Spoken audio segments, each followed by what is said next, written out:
오늘 성경 본문은 그동안 우리가 알고 있었던 분위기와는 사뭇 다른 변곡점을 가져오는 장면이에요. 그동안은 하나님께서 이스라엘 백성들을 구원하기 위하여, 애굽에서 빼내기 위하여 모세와 아론을 동원하여 그들에게 말씀을 전하게 합니다. 바로가 그 말을 듣고 순종하면 참 좋겠는데 거절해요. 그러니까 하나님이 또 보내요. 기적을 보여줘요. 그런데 또 바로가 그 기적을 보고도 마음을 닫고 하나님을 따르도록 이스라엘 백성들을 보내는 걸 거부합니다. 근데 이제는 드디어 하나님께서 움직이기 시작합니다. 10가지 재앙 중에 첫 번째 재앙, 나일강이 피로 물들은 그런 재앙이 나오는 거예요. 사실 하나님께서 이제 이스라엘에게 그들의 하나님이 누구이신지를 보이려고 합니다. 애굽에게 그들의 하나님이 어떠한 분이신지를 알려주려고 합니다. 팔을 걷어붙이시고 직접 싸움을 시작하십니다. 이 싸움 중에 이스라엘 백성들이 한 게 뭐죠? 그들이 창을 들거나 활을 당기거나 아니면은 어떠한 군대를 조직하거나 이런 거 없어요. 용병을 외국에서 사온다거나 자기들끼리 세력화해서 반란을 꾀한다거나 이런 거 없어요. 그들은 피 한 방울 흘리지 않아요. 하나님이 직접 싸웁니다. 이들은 나의 백성이고 내가 지킬 것이고 내가 그들의 아버지로서 그들의 눈물을 닦아줄 것이고 그들을 죄악 가운데서 고난 가운데서 건져주겠다고 아버지로서 하나님이 이제 움직이는 겁니다.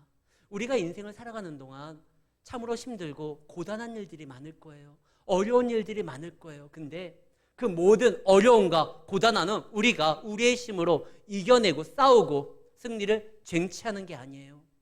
나와 함께 하시는 하나님이 친히 나를 대신하여 싸우시고 나를 통하여 일하시고 내가 하나님의 자녀임을 나타내실 것입니다. 우리는 결코 고아와 과부처럼 버려진 존재가 아니에요.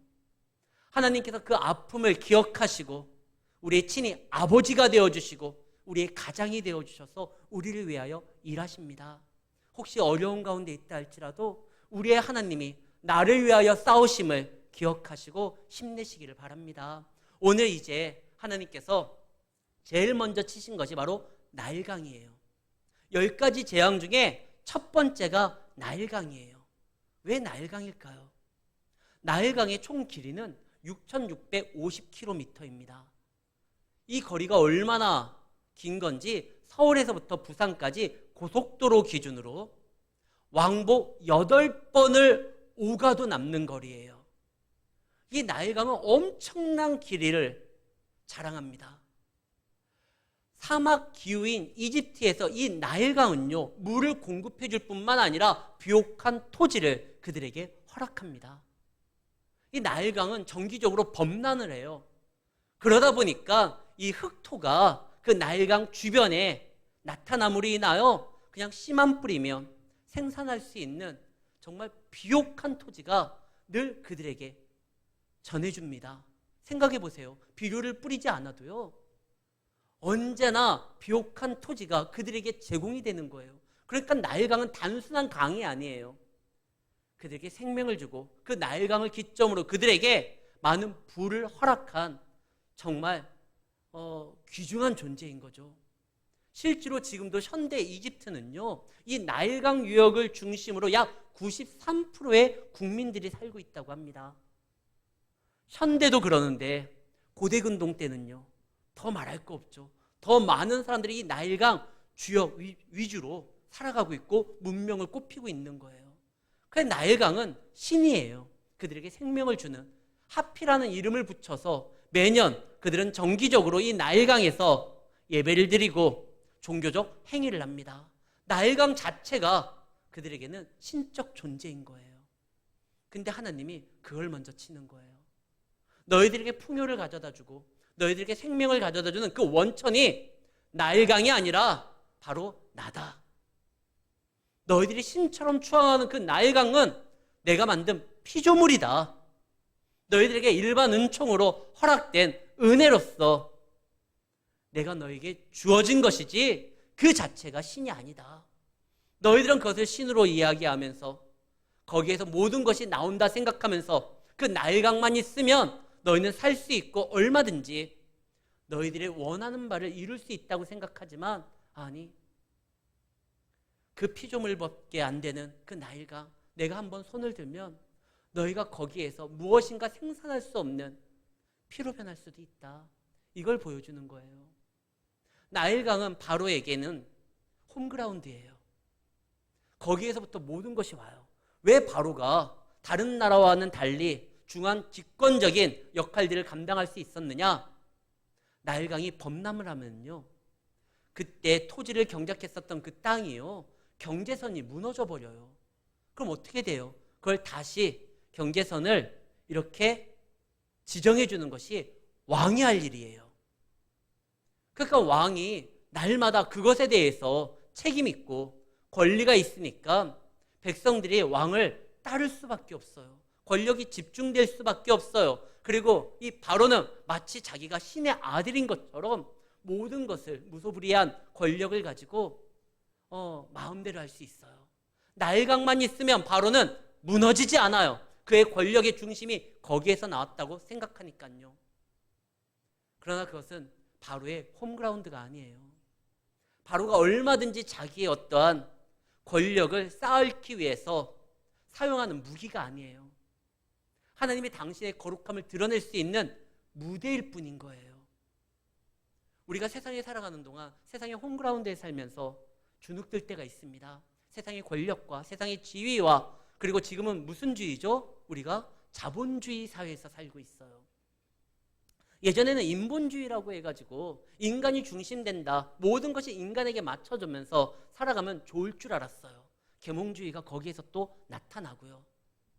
근데 그 계몽주의가 가장 활발하게 꽃피울 때 세계 1차 대전과 2차 대전이 일어납니다. 인본주의가 사회를 더 좋게 만드는 것이 아니에요. 근데 지금은 자본주의예요.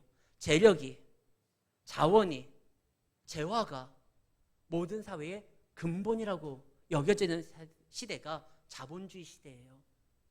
그러나 우리가 이런 자본주의, 정말 돈으로는 못할 것이 없는 것처럼 보이는 그런 시대에 살고 있다 할지라도 우리의 주인은 하나님이며, 이 자본주의 시대에서도 하나님이 역사하고 하나님이 일하고 계심을 인정해야 됩니다. 예수님은 그걸 알고 계셨기 때문에 이미 2000년 전에 이렇게 말씀하셨어요.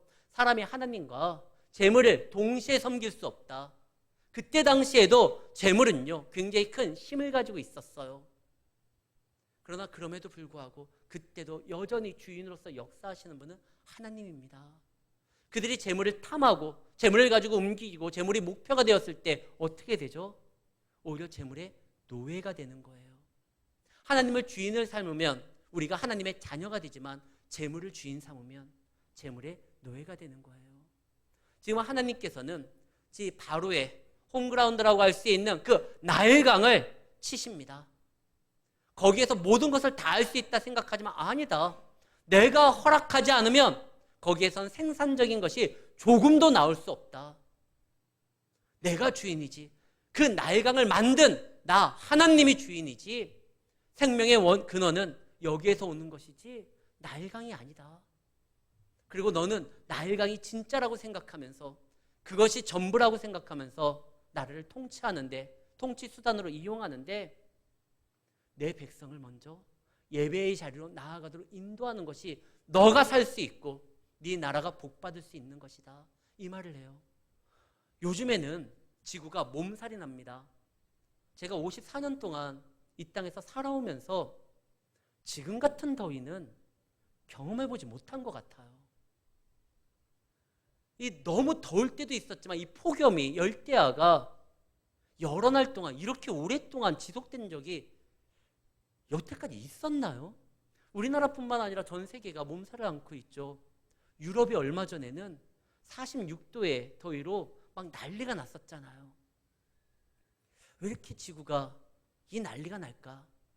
하나님께서 우리에게 허락한 은총은 두 가지입니다. 특별 은총과 일반 은총입니다. 특별 은총은 하나님을 알고 하나님을 믿는 우리에게 허락한 구원에 관련된 은총이고요. 평강에 대한, 평화에 대한, 위로에 대한 그런 은총이고, 일반 은총은 믿는 사람뿐만 아니라 믿지 않는 모든 사람에게 다 허락된 그런 은총이에요. 의인에게나 악인에게나 비는 똑같이 내려요. 태양은 의인에게도 악인에게도 같이 태양빛을 제공합니다. 이것이 일반 은총이에요. 나일강이 범람함으로 인하여 그 주변에 비옥한 옥토를 준 거, 이거 일반 은총이에요. 그러나 하나님께 그 일반 은총을 거두실 때가 있어요. 그래서 지구가 몸살 날 때가 있어요. 그때가 언제입니까? 예배자가 예배를 드리는 거에 있어서 조직화되고 어떠한 의도적인 권력에 의해서 그 예배가 방해가 될 때예요. 그때 큰 문제가 돼요. 사실 애굽은요, 복이 넝쿨째 굴러 들어왔어요. 원래도 애굽은 그 나일강을 통해 가지고 다른 나라보다 더 문명을 꽃피웠어요. 그거 아십니까? 그 에집트에서 가장 뛰어난 미모를 가지고 있는 여인이 누구죠? 클레오파트라요. 우리 최모 지사님이 좋아하시는 리즈 테일러가 주연으로 맡았던 클레오파트라는 그 영화 보면 굉장히 세계의 미녀잖아요. 근데 그 클레오파트라가 있었을 때도 그 피라미드가 있었거든요. 그러니까 피라미드는 굉장히 오래전에 있었던 거예요. 그 오래전서부터 문명을 꽃피웠던 곳이 바로 이집트예요. 그리고 그 이집트는 나일강을 통하여 일반 은총을 다른 나라보다 더 지혜롭게 잘 활용할 수 있었는데, 그들이요, 더 다른 나라보다 엄청난 힘을 가지고 있었던 건 바로 7년 흉년을 버텨냈다는 거예요. 7년 흉년이 있었잖아요. 온 나라가, 아니 온 세계가 이 양식이 없음으로 인하여 기근이 들었었을 때 이집트만큼은 양식이 있었어요. 왜? 요셉 때문에요. 꿈의 사람, 하나님의 비전을 품고 있었던 그 요셉이 그 이집트에 있었기 때문에 그 흉년을 미리 대비할 수 있었던 그런 움직임이 있었어요. 그리고 그 요셉을 통하여 나중에 누가 와요?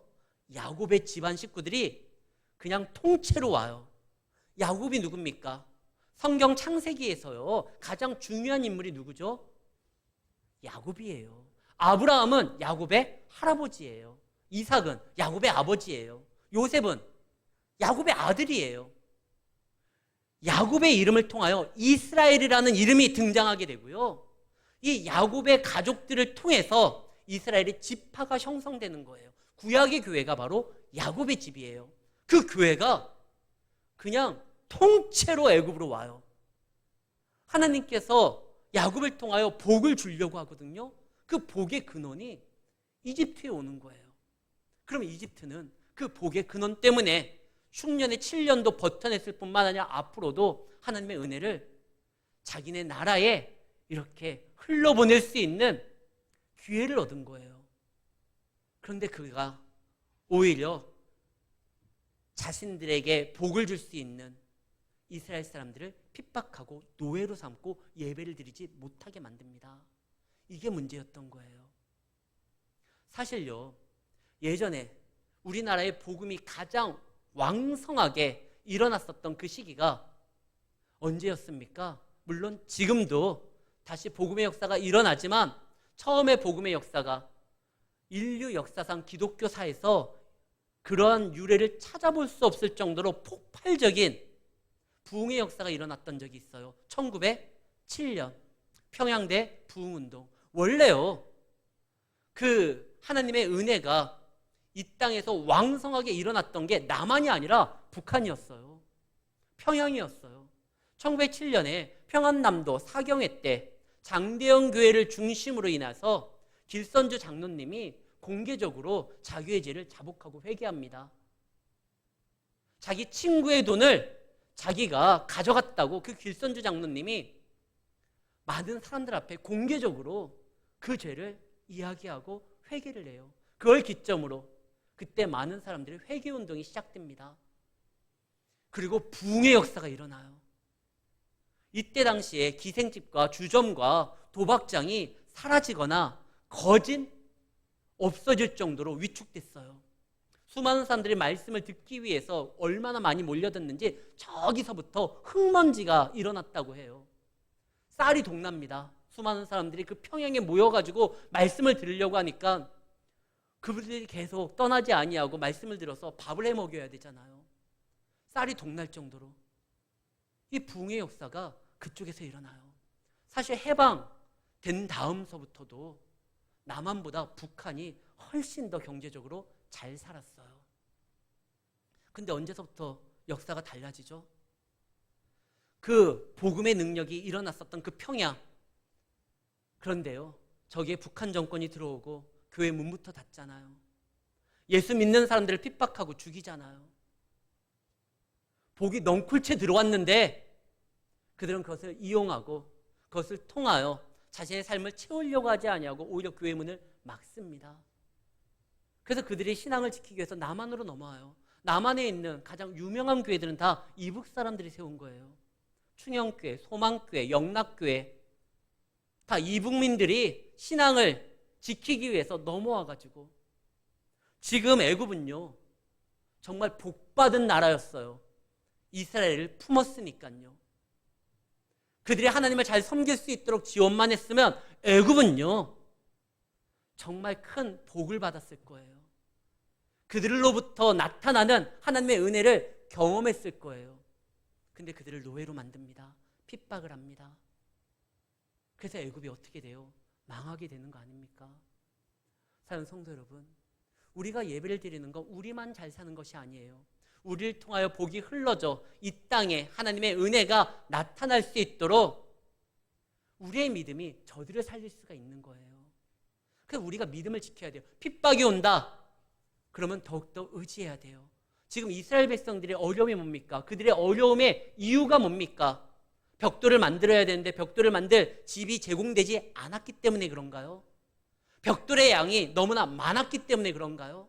그렇다면 그들의 문제가 그거라고 하면 하나님이 집을 공급해 줬을 거예요. 벽돌의 양을 줄여줬을 거예요. 근데 그게 문제가 아니에요. 그들의 인생의 가장 큰 문제는 그들이 예배를 잃어버렸다는 거예요. 그래서 하나님께서 말을 합니다. 내 백성은 나를 섬길 것이다. 광야에서. 오늘 말씀 한번 보겠습니다. 16절 말씀입니다. 히브리 사람의 하나님 여호와께서 나를 왕에게 보내어 이르시되 내 백성을 보내라. 그러면 그들이 광야에서 나를 섬길 것이라.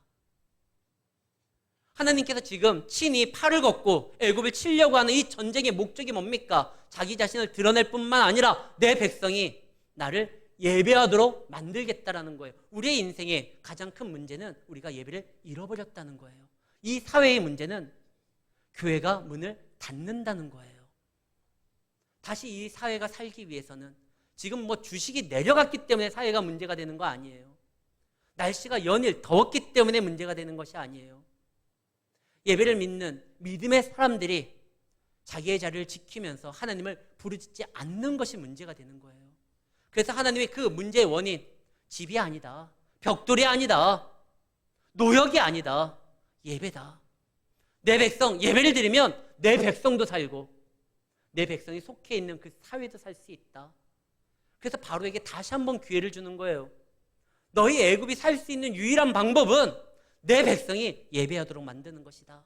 여기에서 광야에서 나를 섬기게 한다는 말이 나오는데요. 섬긴다라는 뜻이 뭡니까? 하나님을 경배한다, 예배한다, 그리고 또 하나는 일한다는 거예요. 일하는 것도 예배하는 거예요. 우리가 교회에서만 하나님 앞에 나 자신을 드리고 끝나는 것이 아니라 사회에서, 밖에서 일하는 것이 곧 예배가 되는 거예요. 하나님의 마음을 가지고 하나님의 뜻을 품고 일하는 모든 것이 그게 곧 예배가 되는 거예요. 예전에 노래를 잘하는 한 가수가 이런 간증을 한 걸 TV에서 제가 들었습니다. 조용남이라는 가수인데요. 그 가수가 어려서부터 교회를 출석했고 교회에서 성가대를 하고 그리고 그의 음악적 달란트가 키워져서 유명한 또 가수도 되잖아요. 그런데 신앙의 모습은 좀 아닌 것 같아요. 근데 그가 이런 간증을 했어요. 자기 어머니가 엄청 믿음이 좋대요. 믿음 좋은 권사님이래요. 근데 그 권사님이신 자기 어머님이 무엇을 하셨느냐? 꿀을 제조해서 판매를 하셨대요.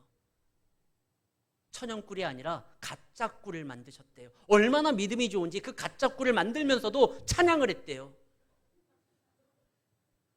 근데 그걸 방송에서 얘기하는데 그러면 안 되는 거잖아요. 교회에서 믿음 좋은 권사님이에요. 오죽하면 가짜 꿀을 제조하는데도 찬양을 할 정도로 찬양에 익숙한 분이에요. 그러나 그의 일은요, 그 사람을 속이는 거잖아요. 우리가 하는 일도 예배입니다. 하나님이 우리의 삶을 다 보시는 거예요. 그래서 예수님은 하시는 모든 행동이 예배였잖아요. 근데 그 예배를 일이라고 표현하실 때가 있었어요. 하나님이 일하시니 나도 일한다. 일 있고 또 예배가 되는 거예요. 그리고 그 예배하는 일의 모습을 통하여 여러분들을 현장에서 보는 분들이 하나님을 함께하고 하나님을 경배하고 하나님을 섬기고 하나님을 예배하는 자의 삶의 모습은, 일하는 모습은 뭔가 다르다. 이걸 보고 하나님을 인정하게 되는 거잖아요. 요셉은요, 보디발의 집에서 예배를 통해 가지고 자기 주인이 하나님을 알게 한 게 아니에요. 그가 일함이 하나님이 그와 함께함으로 그가 일하는 모습을 통하여 하나님이 그의 주권자이시고 그와 함께한다는 걸 보였던 거예요. 사랑 성도 여러분, 여러분들의 일함도 예배예요. 여러분들이 지금 이 자리에서 나와서 함께 하나님을 찬양하는 것도 예배고, 우리는 모든 예배의 삶을 살아갈 수밖에 없습니다. 이 삶을 잃으면 안 돼요. 지금 바로에게 하나님께서 말씀합니다. 내 백성을 보내라. 보내야지만 너도 산다. 사실 이스라엘 백성들이 나아가서 예배를 드려야지만 재앙이 멈춰요. 이 나일강을 시작으로 이제 10가지 재앙들이 나타날 거예요. 이 재앙을 멈출 수 있는 방법이 뭡니까? 바로는 지금 착각해요. 하나님의 말씀을 거부하고 그의 백성을 괴롭히고 자기가 그냥 끝까지 버티면 하나님을 이겨먹을 줄 알았어요. 하나님의 계획이 틀어지고 자신이 하나님을 이길 줄 알았어요. 그런데 자기가 고집을 부리면 부릴수록 어떻게 되죠? 하나님의 영광 더 나타나요. 10가지 재앙을 통하여 다양한 하나님의 모습이 드러나는 거예요. 사실 10가지 재앙은 다 이집트의 신들과 연결이 되어 있습니다. 그 이집트가 신이라고 섬기고 따르는 그 모든 것들을 하나님이 재앙을 통해 가지고 다 무너뜨리는 거예요. 바로는 버텼지만, 자기가 이긴 줄 알았지만 오히려 하나님의 영광만이 나타납니다. 시편 2편에 보면 군왕들이 일어나 하나님을 대적할 때 하나님이 어떻게 하죠? 두려워서, 무서워서 떠는 것이 아니라 비웃으시더라. 군왕들이 아무리 움직여도요, 존귀한 하나님의 영광을 단 하나도, 그의 영광을 단 한 뼘도 가리울 수가 없어요. 그냥 하나님께서는 그 보좌 위에서 당신의 뜻을 반드시 실현시킵니다. 지금 바로는 악착같이 진짜 버티고 움직이려고 했지만 하나님은요, 그를 통해서 오히려 하나님의 영광만이, 하나님의 위대하심만이 보여줍니다. 그들이 붙들고 있었던 그 홈그라운드에서 그 젖줄이라고 생각하는, 생명줄이라고 생각했던 그 나일이 피로 변하는 거예요. 우리가 이제 살아갈 때 이 세상은요, 저들의 홈그라운드가 아니에요. 세상의 위력자와 권력자와 어떠한 위치 있는 사람들이 마음껏 여긴 내 영역이라고 움직이지만 아니요. 거기는 하나님의 백성이 살아가야 될 무대일 뿐이에요. 그리고 우리를 통하여 하나님은 영광을 나타냅니다. 그들이 우리를 공격할 때 나일강은 피로 물들 거예요. 우리가 싸우는 것보다 하나님이 친히 팔 걷어붙이시고 우리를 위하여 움직이십니다. 두려워하지 마십시오. 단 우리는 어떠한 자로서 살아가야 되느냐? 예배자로서 살아가면 돼요. 내가 내 백성을 뽑아내는 것은 단 하나, 그들이 광야에서 나를 섬길 것이다. 광야, 말씀이 있는 그곳에서 나를 위하여 일할 것이다. 그럴 때 세상이 좋아지는 거예요. 세상은 우리 믿는 사람들 때문에 존재 이유가 있는 것입니다. 소돔과 고모라가 멸망할 때 왜 멸망합니까? 죄가 관약해서 넘쳐나서. 아니요, 소돔뿐만 아니라 다른 데도 그래요. 근데 왜 소돔과 고모라가 그렇게 무너집니까? 거기에 예배자가 사라졌거든요. 마지막 예배자가 누구였습니까? 아브라함의 조카 롯이었어요. 그가 그곳에서 의를 전했지만 사람들이 그 복음의 메시지를 듣지 아니합니다. 최소한의 공동체 10명의 숫자를 만들어내지 못합니다. 그래서 무너져요. 무너지지만 예배자가 하나 있기에 롯이 있기에 천사들이 그의 팔을 잡아 끌고 거기를 빠져나가게 하고 이제 더 이상 예배자가 없으니까 존재 목적이 없는 거예요. 그러니까 무너지는 거예요. 오늘날 세계가 어렵다고 합니다. 그러나 믿는 사람들이 숨쉬고 움직이고 하나님을 섬기는 일을 감당한다고 하면 이 세상은요 아직 기회가 있어요. 그리고 하나님을 믿는 예배자를 통하여 은혜는 흘러가게 됩니다. 지금 이 재앙을 멈출 수 있는 유일한 방법 예배였거든요. 성경의 원리가 그래요. 나중에 참된 예배자였었던 다윗도 타락하게 됩니다. 다윗이 순간 착각하게 돼요. 자기가 잘났기 때문에 이 위치에 있다라고 생각을 해요. 교만해져 가지고 자기가 통치하는 이 나라의 인구를 조사합니다. 나라를 경영하고 통치할 때 백성의 수를 파악하는 건 이거는 당연히 해야 되는 거예요. 우리가 읽고 있는 성경 민수기가 있잖아요. 민수기의 뜻이 뭡니까? 수를 세다는 뜻이에요. 민수기는 이스라엘 백성들이 몇 명인지 그 수를 2번이나 셉니다. 당연한 거예요. 다윗이 셀 수 있잖아요. 근데 다윗이 세려고 했던 목적이 달라요. 나라를 잘 경영하려고 하는 것이 아니라 내가 이제 통치자고 내가 주권자로서 내 나라다. 이건 하나님의 나라가 아니라 교만해서 그 나라의 백성들 수를 세려고 했던 거예요. 이게 좀 다른 거예요.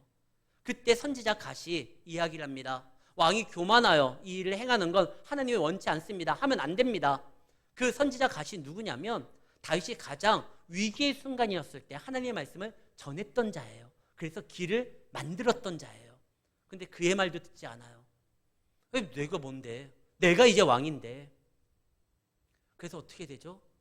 이스라엘 백성들이 3일 동안 전염병이 돌무로 인하여 7만 명이 죽습니다. 전쟁을 통해서도 이스라엘 백성들이 이렇게 죽었던 적이 없어요. 근데 그가 교만하여 하나님을 대적함으로 인하여 이 일이 벌어져요. 이것을 막았었던 게 뭐냐? 다윗이요. 하나님 앞에 아리우나 타작마당에 나아가서 번제와 화목제를 드릴 때 그때 그 재앙이 멈추게 돼요.